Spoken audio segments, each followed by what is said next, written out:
Well, he showed up here friendly. He's not from here, so. Oh, that terrible rock. Uh-huh. Dude, you didn't have them drill it out and put dynamite in it when they were doing that down here. You know the permits that would require? Oh my God. It'd be 105 if they ever approved that. All right, dumbass was at ShopRite today. How's the job hunting? The job's going. Oh, forget about that. She's never gonna get a job. She's finished with employment. Anyway, she's gonna catch hell from me when I see her next week. Oh man. Did she pay you the money back yet from 2 years ago? Fuck no. What happened was we were discussing her family's Nazi past and shit. And I say, you know that shit could run in the blood, all this other shit. So you know what she does? She gives me a Nazi salute. I mean, real professional style too. She got it right. Use the right hand to do it. Right angle of the arm, everything. Snap that thing right off. I said, damn. That's like right out of the SS handbook right there. You did a pretty good job with that. And don't tell me you learned that data. Somebody taught you that. Well, oh no. How much time do you spend watching the History Channel? I told her. Oh, well, yeah. You spend a lot of time watching the History Channel and, watch out for that shit. Yeah, I got something in the... I think my trunk is open. Hold on.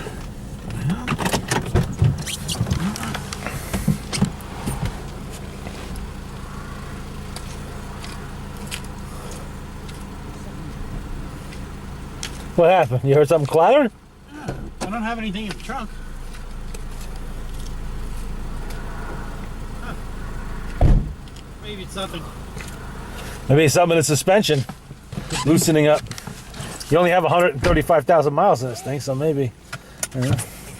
Anyway, at the end, when the old man finally... Yeah, she did that. She didn't do it on camera. She did it before I had the camera on. But anyway, end of it, I'll load the old man's groceries in the car when he gets back in the house. The old man's back was to her, and she's damn lucky it was. Right. That she snapped off another salute. You're giving a Nazi salute to a World War II veteran? Really? When did that become a good idea? He'd have gone fucking apeshit if he'd have seen that. My God, what the fuck was she thinking? Did it twice, actually. Twice. 3 times, maybe. I'm not sure. That was a joke. Okay. Oh, yeah, well, we all know she has problems with people of color. She has problems with Italian people. She has problems with Hispanic people of any kind. She has problems with... she doesn't like homosexuals. We've determined that for no particular reason. But now all the rest, there's nobody she actually likes. She's bigoted about everybody. And the woman belongs in a white sheet dancing around a burning cross. And basically that's it. Archie Bunker. I'm sure she has a custom-tailored SS uniform hidden in the closet. The woman's auxiliary of the SS, the camp guards there, Jesus Christ. Oh, yeah, the female Archie Bunker. You got it. She uses the N-word like it's, okay. Oh, is she in Missouri? In Ferguson there? You'd think she'd fit right in with that department out there, yeah. Oh, yeah. I mean, I don't know anybody that uses the N-word as freely as she does. I mean, just drops off her lips like nothing. And then she says, I don't have a problem with black people. Okay. Let's go ask the Reverend Al about that.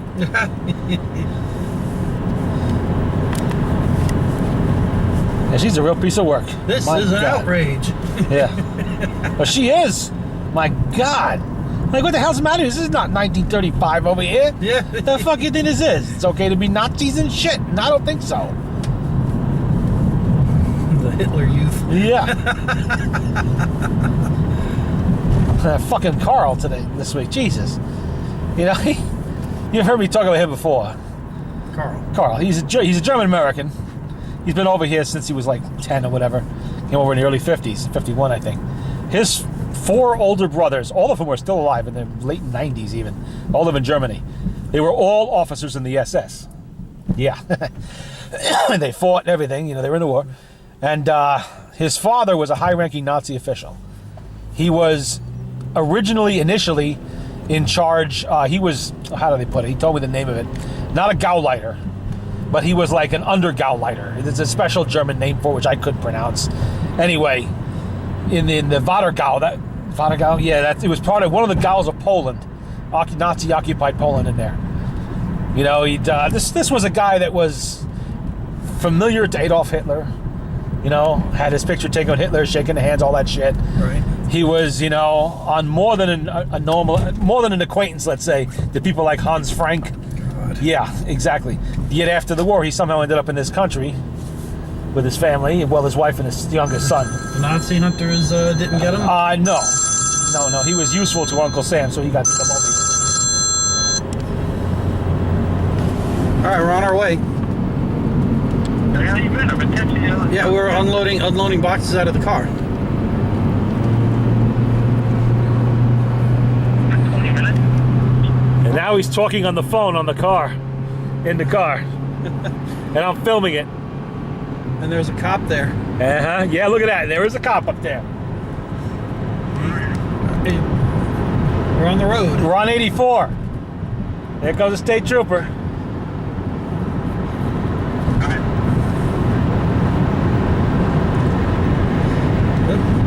You see? You're paying attention to the cell phone and the car is swerving all over the road. Anyway, after he was a Gauleiter's assistant in Poland, he moved on to being the Nazi official in charge of agricultural production in Nazi-occupied Ukraine until he had to flee from the Russians in 1945. He ended up over here in Operation Paperclip. That was when, Paperclip. yeah, the German scientists and the government officials were sneaked over here because they had useful information. Anyway, Carl starts telling me this story about one of his brothers who was, I don't know the SS term for it. We'd call it a platoon leader, basically. You know, like a lieutenant, a platoon leader, or maybe a captain in the SS. Anyway, this would have been Waffen SS at this time, I suppose. They capture a French town. This was during the German advance in 1940 across France. And, he makes the village church his headquarters and all of that. They set up guard duty, everything else. First night they're there, a German soldier vanishes. Well, one of his people vanishes. So he gathers together the village elders. If this happens again, there will be reprisals. So the next night, they find two German SS soldiers slaughtered. So what does he do? He gathered every living thing in the village, right down to the chickens, babies, everything. Put them in the village square and machine gunned them. Carl is telling me this story. I'm looking at him like, and he goes, do you know why he did that? I said, I was about to say because he was a fucking war criminal. I don't know. He said, before I could answer, he says, because that's how you fight a war. He goes, I'm like, holy shit. I'm thinking, this guy is in a retirement home, well, however he's living, somewhere in Germany, still alive today, never faced a Nuremberg trial or anything like that. Like, god damn. And Terry's out there saluting. Yeah, he killed women, children, old people, the little babies, everybody. They just killed everybody. I left the bodies there as an example.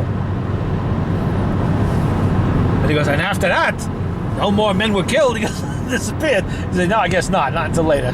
He killed everybody, so who's going to be left? So the men in the hills would see and they wouldn't kill anybody else. Jesus Christ. I didn't know she was half German. Oh, yeah. Or should I say half Nazi? Oh, she's more than half Nazi, I think. I forget what the other half is, but definitely the Nazi half shows through very clearly. Oh, yeah, she's Sieg Heiling and saluting, everything. Snapped off that salute very professionally. Did she click her heels and come to attention? Well, she wasn't wearing some kind of a sneaker. She would have. She did come to attention, yes. Nice. All you have to do, the old man catch sight of that in the fucking mirror even, she'd have been done.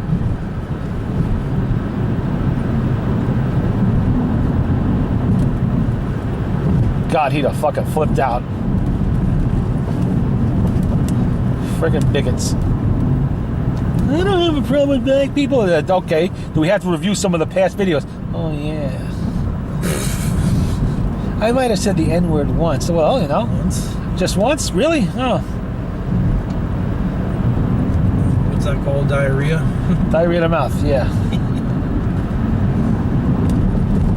And then, it's the context of how she uses it. I said, you weren't saying something like, you shouldn't use words like nigger to describe a black person or an African American. She wouldn't say it like that. The way she said it was extremely derogatory, if I remember correctly. That would be the negative example of how to use the word, Does she even know what that word means? I assume she understands it's a derogatory term for African American. But other than that, I don't know if she understands it. And then she's complaining about her sisters. Her sisters can't remember shit that she remembers. And she tells them then, they say, oh, that didn't happen. I said, think what you're dealing with. Alcoholics. Just like you, they have blackouts. They don't remember shit. She celebrate St. Patty's Day? I'm sure she did. I forgot to ask her about that. But then again, it's always the same response every year anyway. You know, she gets shit-blasted drunk, stumbles around, you know, trying to sing Irish folk tunes, and then passes out face down on the floor in a pool of her own vomit, usually. And then she's complaining about the cat's ass. How come the cat's ass is always dirty? Then we got poo back there. I said, I don't know. Maybe it's too fucking fat to turn around and lick its own butt. I don't know. So this is what you do? You sit home all day worrying about shit like that? Practicing your Nazi salute and worrying about the cat's ass? Well, she got nowhere else to go. No. Well, yeah. No money, no... And she wonders why she's unemployable. God. And what's she gonna do? Drive around and go do stuff? Yeah. Do you ever get the phone number to the Craftsman guy? No, I don't know where the hell it is. I wrote it down somewhere and promptly lost. That's all right, because he's going to be back anyway. He's got more shit he wants to sell me. And then there's the flea market guy. The flea market guy? Up on 312. What about him? You got his number? Up on 312. At the end of... when you're almost at the end of 312 on 22, right there where he has all his tag sales. Addison Flea Market? No. When you go to the end of 312. Oh, you're talking about Joe Rocco? Yeah. David, give me that number anytime you want. It's right on his phone. Just call David and ask for it. Why? What do you want Joe Rocco for? Oh, no, to see if he's got anything good. He always does, but he rarely has time to... Unless you have a specific request. You know, he never has time to just sit there and tell you all the shit he has, because he has lots of stuff. No, see when his next tag sale is. David's been was chasing him and trying to get a washing machine off the guy. You know, I had to call him 15 times. He's always somewhere else. He's a nice guy, but he's disorganized. Does he still need a washing machine? No, not anymore. He bought a brand new one. Why, you have a washing machine? Yeah. Where'd you get a washing machine from? My brother's house. He bought a new one. Oh. Well, a little too late on that. And it's 2 years old. Why did he replace it? He wants a bigger one. Oh. Well, David would have needed a large one anyway, with 3 kids and all that shit. And Joe's always had shit. Always. And he's always buying more lockers full of crap.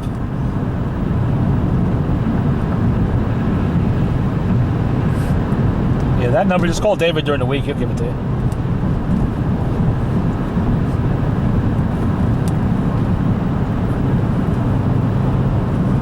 Other than that, nothing new. At least not on that front. I think we should be having corned beef and potatoes and green beer. And... Oh, yeah, she had all of that. I know. She told me she was going to have all of that. And a whole bottle of Jameson's.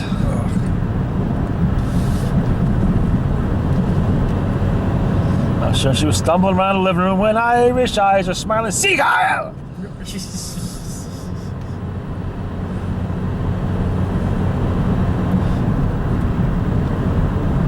And then you got to celebrate the first day of spring. That's a Druid holiday.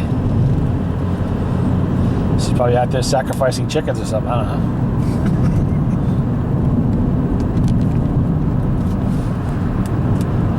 Somebody's asking me why her cat's ass has shit on it. Well, I don't know. Roll a roll of toilet paper next to the fucking litter box. I don't know. Yeah. And she answers the question herself. Maybe she's too fat to reach around. Yeah, it's a butterball. She can't reach around to lick the shit off her ass. She tell me how she doesn't want to be cremated. So I'm going to tell you what. Let's see what Billy's going to do. 15, 20 G's for a traditional funeral and burial in a cemetery, or $3,000 to shove your, $1,500 even to shove your ass into an oven and burn you up, dump you into a little tin can where he's going to put you next to the tin can with a dead dog and a dead cat in a drawer. He wouldn't do that. I said, yes, he would. But I'm Catholic. He knows I wouldn't want. What the hell do you care what you want? He's going to do it anyway. So you live a life of sin anyway. You're worried about one more?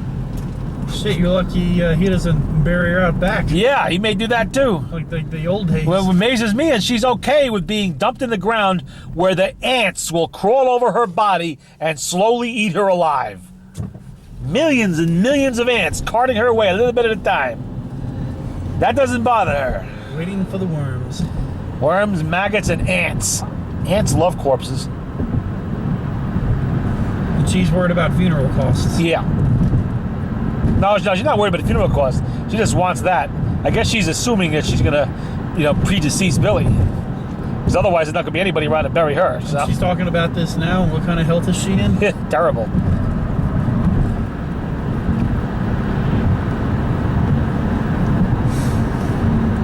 She's going on how she can eat a whole quart of ice cream. She didn't have a sugar problem. Yeah, that you know of. Now, she's a ticking time bomb of 1,000 little things happening. I'll tell you later about something else. Remind me about that. Remind me to tell you about Timmy Jones. Oh, somebody got your spot, Scott. Yeah, look at that. Yeah, Mike did. Yeah, you're fucked now.